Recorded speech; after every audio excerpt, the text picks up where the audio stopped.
Israel if U.S. President Donald Trump announces that America will recognize Jerusalem as the Israeli capital. The Turkish President Recep Tayyip Erdogan says Muslims would see the move as a red line.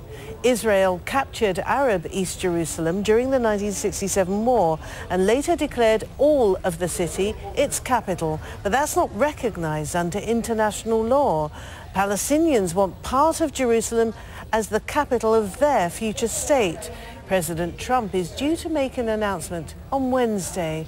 Let's go live to Washington, D.C. and Kimberly Halkett, our correspondent. And Kimberly, do we really think then that President Trump is going to abide by what was his campaign promise and move the U.S. Embassy from Tel Aviv to Jerusalem?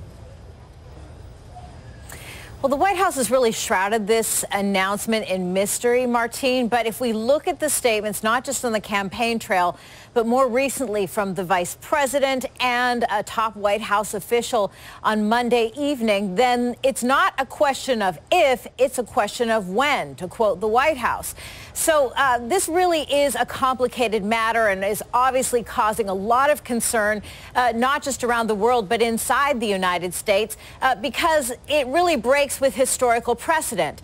For more than 20 years, presidents have signed a waiver, but that deadline for President Trump to do so passed on Monday. And essentially what this is that the U.S. Congress in the 1990s put in place legislation, or it became law, that essentially the U.S. Embassy in Tel Aviv would be moved to Jerusalem, and Jerusalem would be recognized as the capital. However, presidents have always cited national security as a reason for not implementing that move because of the concern this would cause in the Muslim world specifically, but also around the world, as you point out, because international law says that this cannot be declared the Israeli capital. So this is why this has taken place. But as you point out, Donald Trump on the campaign trail promised that he would change that he would certainly see this embassy being moved to Jerusalem, but the question of how this is going to be announced is still very much in question.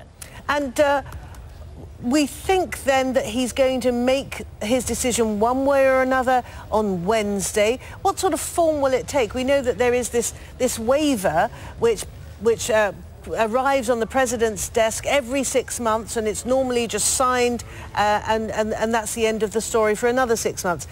Is this waiver still on the president's desk?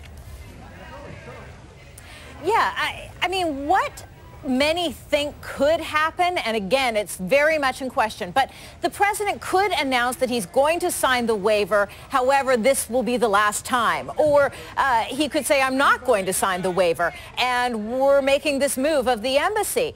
It's really in question. But what I can tell you is there is concern and preparation in the United States for the backlash that could occur not just in the Middle East, but around the world. In fact, we know, and it is being reported here in the United States, that federal agents that work for the Department of State are being deployed throughout the Islamic world, specifically the Arab world, to some of the posts of missions, of embassies, in the anticipation that there could be violent protests and backlash. But even as these preparations are being made, we are hearing from the White House officially that, in fact, there will be some sort of announcement. And again, the statement they continue to repeat over and over, as we heard on the campaign trail, the vice president saying last week, a White House official saying it Monday, it's not a question of if, it's a question of when. What that will look like is the big question mark, however. Kimberly Halkett, live in Washington. Thank you. Now, Human Rights Watch has criticized